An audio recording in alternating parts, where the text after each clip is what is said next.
The financial behavior of the top 1% is not defined by luck, inheritance, or reckless risk-taking. It is the result of disciplined systems, long-term thinking, and an almost mechanical detachment from emotional spending. These individuals do not chase trends or react to market noise. They build frameworks that survive decades, not quarters. Their first principle is asset allocation based on function, not emotion. Every dollar has a job, whether it is compounding in equities, generating cash flow through real estate, or sitting in liquidity for strategic opportunities. They do not view money as a scorecard for lifestyle. They see it as fuel for future control, optionality, and freedom. This mindset shift alone separates them from the 99% who equate wealth with consumption. They prioritize ownership over income.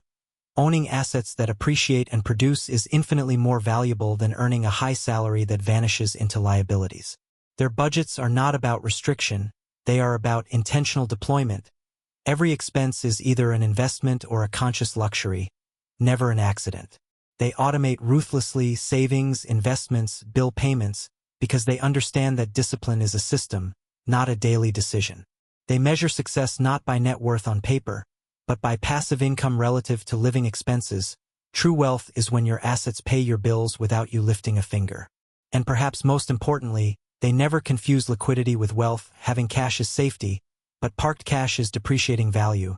The top 1% move money constantly, but never impulsively. The second layer of elite financial management is the architecture of multiple income streams, not for the sake of hustle culture, but for structural resilience and compounding velocity. The top 1% rarely rely on a single source of income. Instead, they engineer ecosystems where capital, labor, and intellectual property work simultaneously. One stream might be passive, dividends from a concentrated equity portfolio. Another could be semi-passive, rental income from commercial real estate managed by third parties. A third might be active but scalable, royalties from patents, books, or licensing deals. The key is diversification not by asset class alone, but by income type, passive, portfolio, and active, each serving a different purpose in the financial engine. They avoid income monocultures, no matter how lucrative, because concentration equals vulnerability.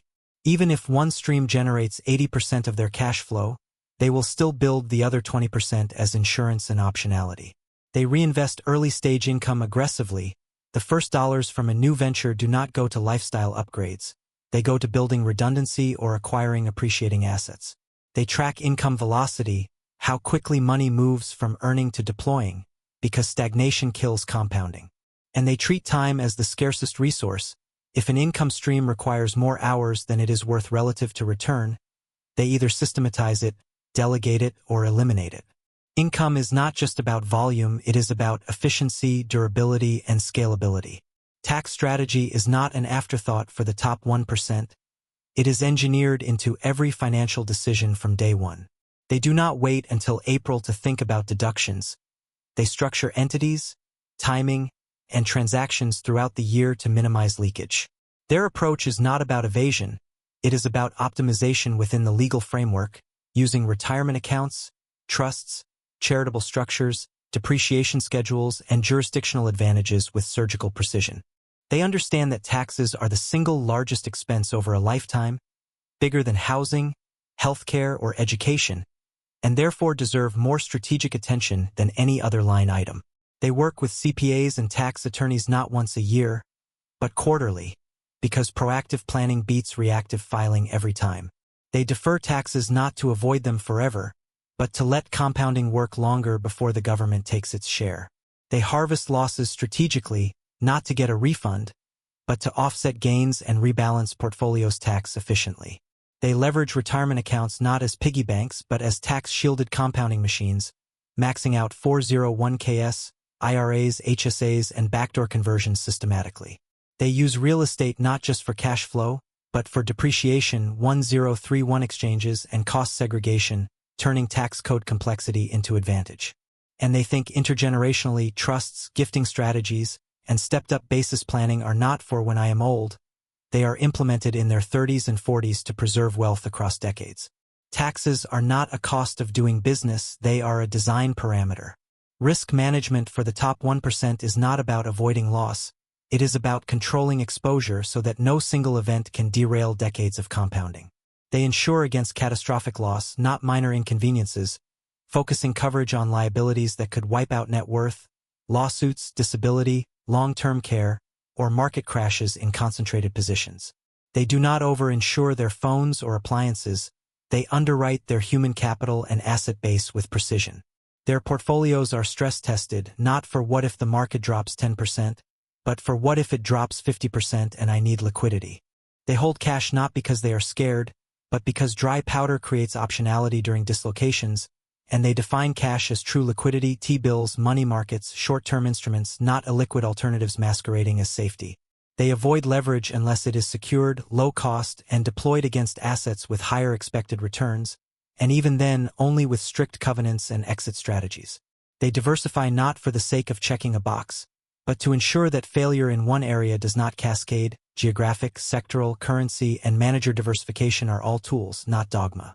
They use legal structures, LLCs, trusts, offshore entities, not for secrecy, but for liability isolation and operational efficiency. They rehearse financial fire drills. What if I lose my job? What if rates spike? What if my main tenant leaves? And build buffers accordingly. They monitor concentration risk obsessively. No single stock, property, or client should ever represent more than 10 to 15% of total net worth. And they accept that some risks are worth taking, but only after quantifying the downside, not just fantasizing about the upside. The top 1% approach investing not as gambling or speculation, but as ownership and compounding engineering. They do not play the market, they buy cash-flowing businesses, either directly or through public equities, and hold them for decades. Their portfolios are built around what they understand, not what is trending on CNBC, and they avoid complex instruments they cannot explain to a 10-year-old. They focus on after-tax, after-fee, inflation-adjusted returns, not headline performance, because nominal gains that vanish to fees or inflation are illusions. They rebalance mechanically, not emotionally, trimming winners and adding to undervalued assets based on predetermined bands, not gut feelings. They ignore noise, quarterly earnings, Fed speeches, political headlines, because none of it changes the intrinsic value of a well-run business over 10+ years. They measure performance against their own goals, not the S&P 500, because benchmarking against an index is meaningless if your risk tolerance, time horizon, or cash flow needs are different. They use low-cost index funds not because they are passive, but because they are efficient, freeing up mental bandwidth to focus on areas where they have an edge, private deals, real estate, or niche public equities. They reinvest dividends automatically, not because it is easy, but because it harnesses the most powerful force in finance, compounding small amounts relentlessly over time. They avoid market timing, not out of humility, but out of statistical awareness. The cost of missing the best days far outweighs the benefit of avoiding the worst. And they know that the real return is not in the portfolio statement, it is in the lifestyle it enables without ever needing to sell. Lifestyle design among the top 1% is not about conspicuous consumption, it is about conscious allocation of resources to maximize freedom, health, and time. They spend lavishly on things that compound or preserve value, education, health, experiences that build relationships or skills, security systems, productivity tools, and ruthlessly cut waste on depreciating liabilities disguised as status symbols. They do not buy luxury cars to impress strangers. They buy them only if the time saved, comfort gained, or reliability offered justifies the cost relative to alternatives. They optimize housing not for square footage, but for location efficiency, maintenance cost, and appreciation potential, often choosing less glamorous neighborhoods with better fundamentals over trophy addresses with hidden carrying costs. They outsource tasks that cost more in time and stress than in dollars, cleaning, admin, accounting, even meal prep, because their hourly rate is too high to waste on low-value activities. They travel not to post on Instagram, but to build networks, recharge mentally, or expose their children to global perspectives, and they book strategically using points, off-season timing, and private accommodations to reduce cost without sacrificing experience. They invest in preventative health, top-tier insurance, annual diagnostics, trainers, nutritionists, because medical bankruptcy or lost productivity is the ultimate wealth destroyer. They say no constantly to bad deals, draining relationships, unnecessary obligations, because protecting time is protecting capital. They upgrade slowly, waiting for version 3.0 of a product, not buying at launch because early adopters pay the innovation tax. And they measure lifestyle ROI, not by likes or envy, but by energy gained, time freed, health preserved, and relationships deepened. Luxury is not ownership, it is frictionless living. The top 1% treat financial education not as a one-time course, but as a lifelong operating system. They read, not motivational fluff, but dense material on tax law, behavioral economics, market history, and asset valuation, because knowledge compounds like money. They hire coaches and advisors not to make decisions for them, but to expose blind spots and challenge assumptions. Their inner circle includes CPAs, attorneys, portfolio managers, and even psychologists who understand wealth's psychological toll. They audit their own behavior quarterly, not just their balance sheet, asking, where did I act emotionally, where did I procrastinate, where did I confuse motion with progress? They study failure obsessively, not just their own, but case studies of collapsed fortunes, blown-up funds, and family wealth dissipation, because avoiding catastrophic error is more important than chasing outlier success. They teach their children early, not by handing them money, but by making them earn, budget, invest, and fail small, because unearned wealth without financial literacy is a curse. They attend conferences and masterminds not for networking selfies, but to pressure test their strategies against peers who think differently. They use technology not for distraction, but for automation and insight, dashboards that track net worth, cash flow, tax exposure, and goal progress in real time. They revisit their estate plan every 18 to 24 months, not because they are morbid, but because laws, family structures, and asset values change, and outdated documents create chaos. They document everything: investment theses, meeting notes, tax strategies, because memory is unreliable and continuity matters across decades. And they accept that mastery is never complete. The moment they believe they know it all is the moment they become vulnerable to the next black swan. Sustaining wealth across decades and generations requires systems, not willpower. The top 1% institutionalize their finances, creating family offices, investment committees, and governance documents that outlive individual moods or market cycles. They separate ownership from management. Even if they are the founder, they bring in professional CEOs, CFOs, or property managers to run assets objectively. They build succession plans early, not when health fails or relationships fracture, identifying who will take over which responsibilities and training them deliberately.